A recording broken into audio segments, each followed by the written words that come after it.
June 2, 1942. Pearl Harbor. Just after dawn.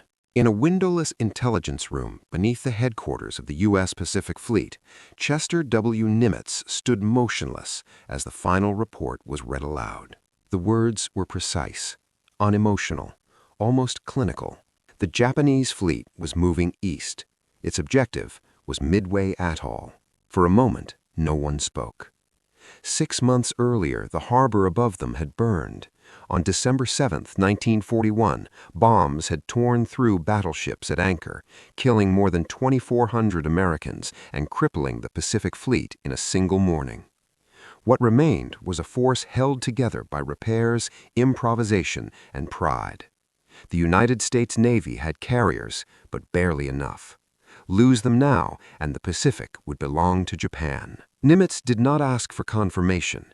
He did not ask how certain the intelligence was. He already knew.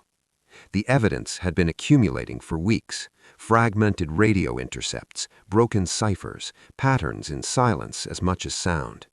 Analysts had reconstructed Japanese intentions from partial messages and deliberate deception. The conclusion was staggering. The Imperial Navy was preparing to draw the Americans out and destroy what little strength they had left. Midway was the bait. Across the Pacific, the Imperial Japanese Navy was assembling the most powerful carrier strike force ever sent to sea. 4 fleet carriers, over 250 aircraft, veterans of Pearl Harbor, veterans of conquest. Against them, Nimitz could muster 3 carriers, Enterprise, Hornet, and the hastily repaired Yorktown. Crews were exhausted, aircraft were patched with scrap metal.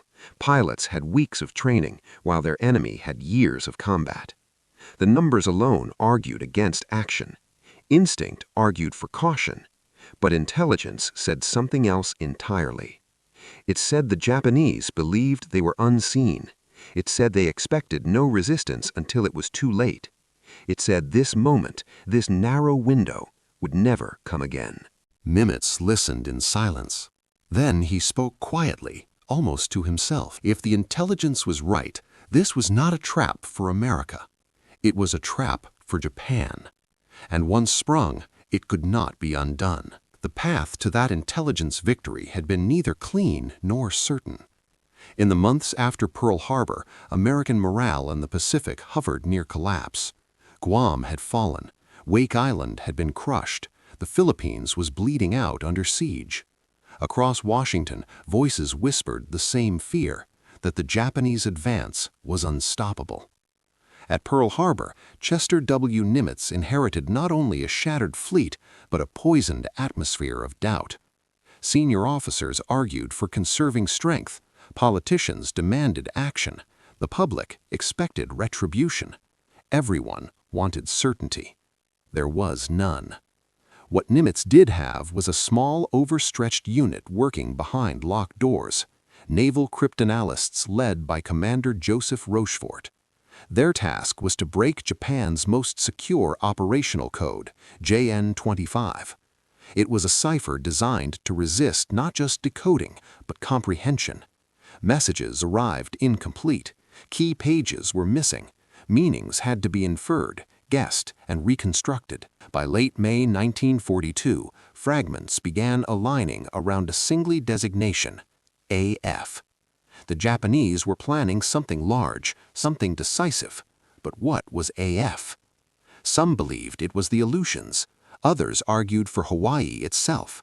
A few insisted it was Midway, a speck of coral and sand that guarded the western approaches to the Hawaiian Islands. The difference mattered. If AF was misidentified, the American fleet could sail straight into disaster. Nimitz authorized a gamble inside the gamble. Midway sent an unencrypted message stating that its freshwater distillation plant had failed. Within days, Japanese intercepts reported that AF was suffering from a water shortage. The room went quiet. There was no celebration, no certainty, only confirmation that the enemy was moving exactly as predicted, and that the Americans were now committed to responding. The Japanese plan, reconstructed piece by piece, was ambitious and ruthless. a diversionary attack in the north, a carrier strike at Midway, the destruction of American air power, then the annihilation of the U.S. carrier force when it rushed to respond. It was a plan built on arrogance earned through victory. And Nimitz understood its weakness. Japanese doctrine required rigid coordination. Their carriers would be concentrated, but their attention divided. Their commanders expected surprise, and surprise breeds complacency. If the Americans arrived first, concealed and ready, the entire balance of the Pacific could tilt in a single morning. But to do so, Nimitz had to ignore decades of naval instinct. He had to send his carriers not to defend Hawaii, but to lie in wait beyond Midway, trusting that intelligence, not tradition, was now the decisive weapon. He was committing the last operational strength of the U.S. Navy in the Pacific. If he were wrong, there would be no second chance. While American carriers slipped quietly into position, the Japanese plan advanced with mechanical confidence. At its center stood Isoroku Yamamoto, architect of Pearl Harbor and commander of the combined fleet. Yamamoto believed the war could only be decided by a single annihilating blow, one that would shatter American resolve and secure Japan's defensive perimeter before industrial power could awaken. Midway, he believed, would force that confrontation. But Yamamoto would not be there when it happened. Operational control of the carrier strike fell to Vice Admiral Chuichi Nagumo, a cautious officer commanding 4 fleet carriers, Akagi, Kaga, Soryu, and Hiryu. Together, they formed the most experienced carrier force in the world. Their pilots had struck Pearl Harbor, Darwin, and the Indian Ocean. They had not been seriously challenged once. On June 4, 1942, shortly after 4:30 a.m., Japanese aircraft lifted off toward Midway Atoll. The attack was devastating but incomplete. Runways were cratered, buildings burned, yet Midway's airfields were not neutralized. That failure mattered. Within minutes of the first bombs falling, Midway launched everything it had: obsolete torpedo planes, dive bombers, fighters, sending them blindly toward the Japanese fleet. One by one, they were slaughtered. American pilots died without scoring hits, their attacks fragmented and desperate. From Nagumo's bridge, it appeared to be confirmation of Japanese superiority. Then came the report that changed everything.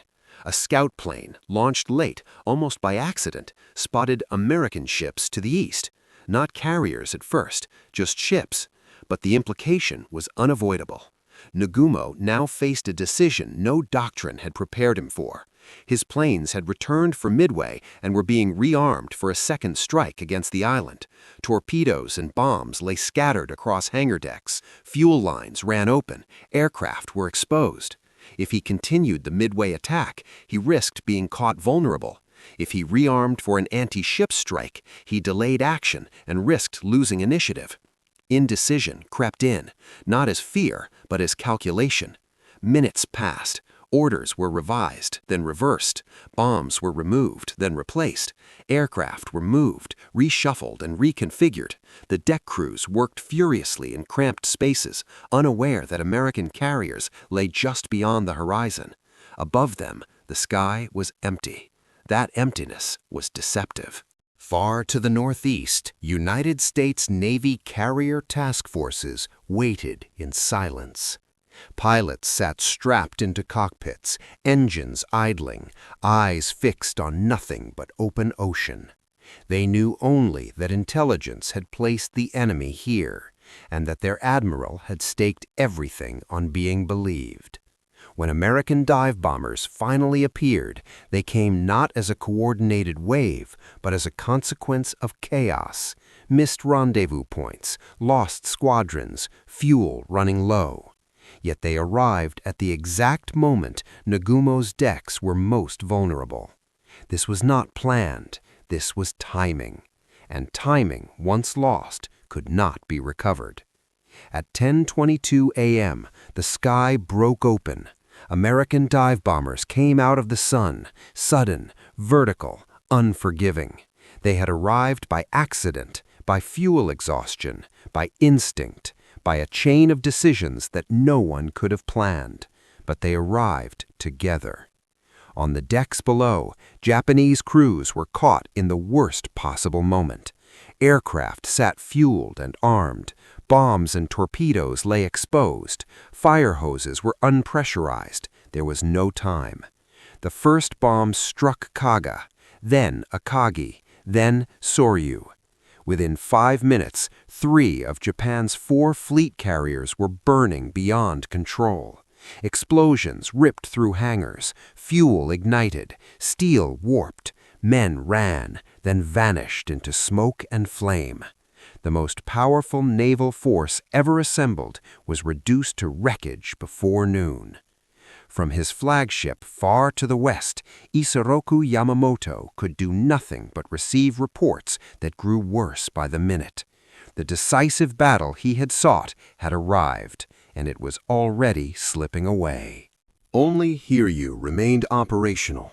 Her commander struck back with precision and fury, launching 2 counterattacks that crippled the American carrier Yorktown. For a moment, balance seemed possible. For a moment, the outcome wavered. Then, American aircraft found Hiryu. She burned as the others had burned. By nightfall, the Japanese carrier force no longer existed. Hundreds of aircraft were gone. Veteran pilots, irreplaceable, trained over the years, were dead. The offensive power of the Imperial Navy had been shattered in a single day. At Pearl Harbor, Chester W. Nimitz received the reports without triumph. He understood what had been risked and how narrowly catastrophe had been avoided. Had the timing been different by minutes, had intelligence been wrong by miles, the outcome would have reversed completely.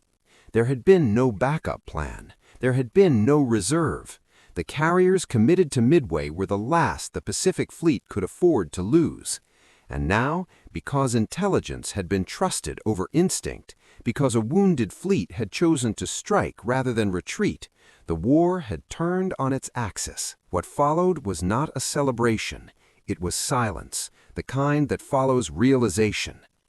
The Japanese advance had been stopped, and it would never resume. In the days that followed, the meaning of Midway began to settle over the Pacific, like ash after an explosion. The Imperial Japanese Navy withdrew in shock, its confidence broken, its doctrine exposed. 4 carriers lost, more than 3,000 sailors and aviators are dead. An entire generation of elite pilots was erased in a single engagement. Japan's industrial system could replace ships. It could not replace experience. Across the ocean, American dockyards worked without pause. New carriers were already under construction. New pilots were already in training. For the first time since December 1941, time itself had shifted allegiance. At Pearl Harbor, Chester W. Nimitz said little about the victory.